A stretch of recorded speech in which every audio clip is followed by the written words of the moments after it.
Hello, my name is Dawn Brunke. I'm going to be reading chapter 55 of my book, Talks with Bob, a true story of love, death, and life in the afterlife. This is the second to the last chapter. It starts with an interesting little dream, and we talk about how I've been moving through grief and how things are going to be okay. So if you're dealing with grief, this might be a nice light chapter for you. Okay, let me begin. Chapter 55. Whales, light, and peonies. I wake just after midnight on my birthday morning, then drift back into slumber. When I wake again 5 hours later, I feel as if I've traveled far. Bob says I've been in the spirit world, though all I recall is a small dream. I'm gliding with a group of whales. They tell me that when a pod member dies, all the pod shares the grief. By sharing the grief together, it's not too much for any one of them. It's a sweet sadness, they say. They feel the loss, but so also they feel the gain of having known that whale, of how it changed each of their lives in some way. You can do that too, they tell me. You can acknowledge the loss and also feel the gain, the joy and pleasure of having known that beloved spirit being.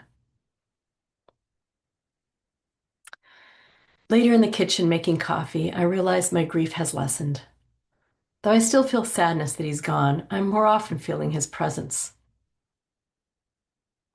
What was I doing in the spirit world this morning? I asked once we settled into the living room. Mostly sightseeing, he says. You were gawking. I'm quite sure I wasn't gawking. Yep, you were gawking, just like a tourist. I miss your humor, I tell him fondly. There's a lot of humor here, because of all the lightning that occurs. The lightness feels so good that humor dances around us, through us. Ever since you've left, I've felt a bit humorless, I tell him. But something is changing. Things are changing for many all over, he says, for the living and the after living. There's a shaking up that's happening, an awakening. For you, it's about being someone new, living in a new way. Loss brings certain freedoms. Well, all of my routines and plans, even my identification of who I am or who I thought I was, have fallen away. I guess I am free to change. It's not exactly that you change, he says. It's more that you awaken to a more expanded dawn, one who no longer has the same identity of patterns and beliefs. Some spirit beings talk about this as the great clearing. Things get cleared away so you have a chance to see who you really are. What comes is a flow of feeling. And best to flow with feeling. Because when you fight it, it becomes so much harder. And when you flow with it, you get so much help. Like your dream whales this morning, showing you how to lighten the grief. When you accept the grief, really accept it, you begin to flow with it. It is from the flow you have been feeling the last few days that the whales come to you. As you open, they become more available to you and may help. They want to help because you are part of them, and you know that. But when you are fighting it, swimming against the flow, then you can't remember.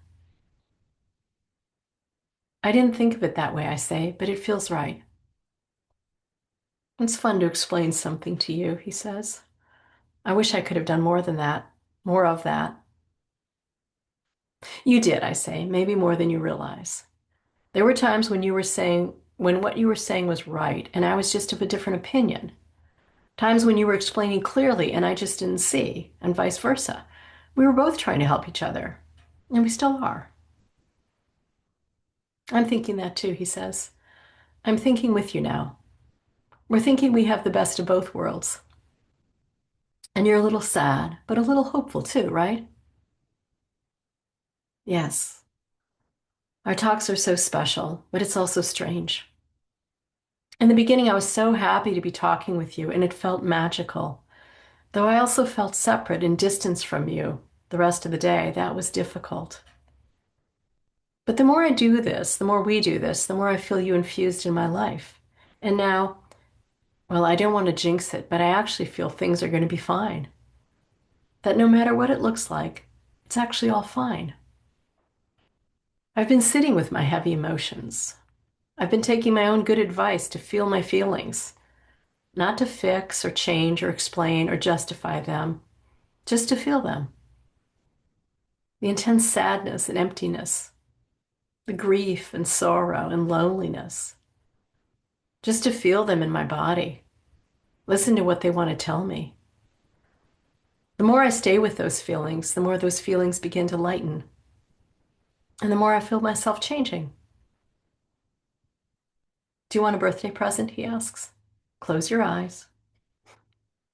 I close my eyes and see him on our bridge of connection. He hands me a small resin flower, light gray and pink, artfully fashioned with many small, delicate petals. He tells me it's the key to the spirit world. As I take it, I hear a high-pitched tone.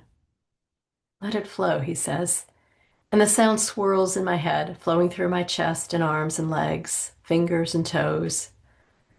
The sound activating some subtle light in my cells, so that I feel even brighter and lighter, yet firmly anchored in my body as well. I feel a clarity, an infusion of light tingling through my body. It's dual citizenship, he says. And though I wonder exactly what that means, I feel it's an honor. He tells me we're all moving into such clarity. Things, the world, reality, our dreams, he says, all opening to the infusion of light. Your heart and mind were a little obstructed. Maybe because you knew my death was coming and you shut down, wanting to hide from that.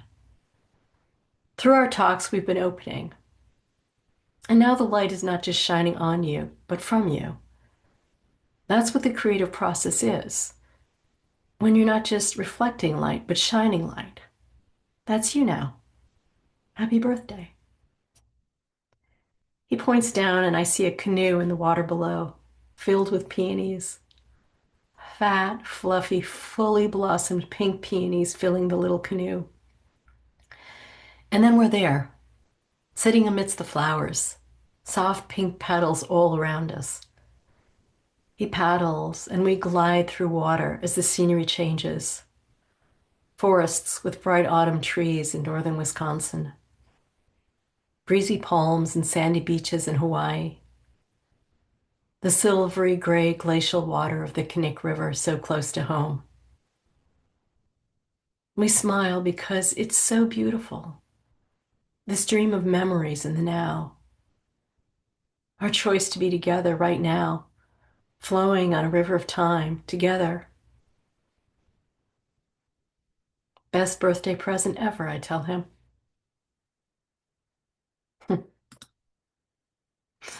Okay,